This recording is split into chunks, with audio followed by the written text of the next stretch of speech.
কি রে রুগী, কি করস? আর কষ্ট বনে আহা, কি করস রে?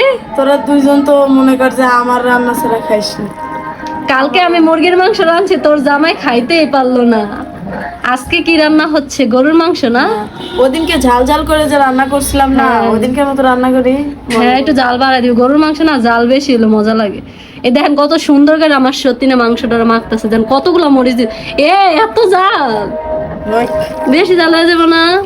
শোষাবো আর খাবো। না না না, বেশি জাল দিস না। আমি কাঁচা মরিচ কিন্তু অনেকগুলা কাটছি। ওই, আজকে শোষাবো আর খাবো। হ্যাঁ, আজকে টেস্ট আমার সতীন কিন্তু অনেক অসুস্থ, তারপরে দেখেন আজকে রান্না করতে হইতাছে, কারণ আমি রান্না করলে মজা হয় না। আমার জামাই কালকে খাইতে পারে ওর আমি ওর রান্না খাবার পারি, কিন্তু জামাই খাবার পারে নাকি জানি না। আমার কাছে অনেক ভালো। কালকে খাইতে পারে না তো, কালকে যে রান্না করলাম। কালকে রান্না করছি আর আমি অসুস্থ, ওইও তো দেশ নেই। তো অসুস্থ শরীর দেখে কেউ খায় কম। সত্যি কথা, কালকে ও অনেক অসুস্থ ছিল। কালকে রাত্রে আমরা মানে যা শুইছি, ও অনেক অসুস্থ। তারপর আবার উঠে আইছি, আমরা দেখি অনেক অসুস্থ, অবস্থা খুবই খারাপ আছিল। আপনারা সবাই একটু দোয়া করবেন আমার আলা বলা সতীন ডাললে।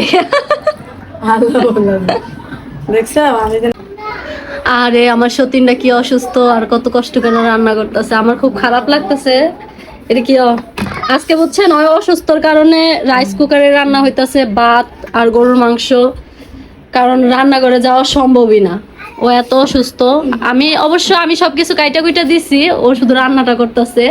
আবার আপনারা তো আবার বলেন যে ছোট সতীনই ইচ্ছা করে বড় সতীনটা দিয়ে মানে রান্না বাড়া করায় না, আসলে এমন কোনো কিছুই না। যেহেতু আমি রান্না বাড়া অতটা পারি না, এই কারণে আমি সবকিছু কাইটা কুইটা দিয়ে ও রান্না করে। এই যে রাইস কুকারে এখন গরুর মাংস রান্না হবে। কি বসা?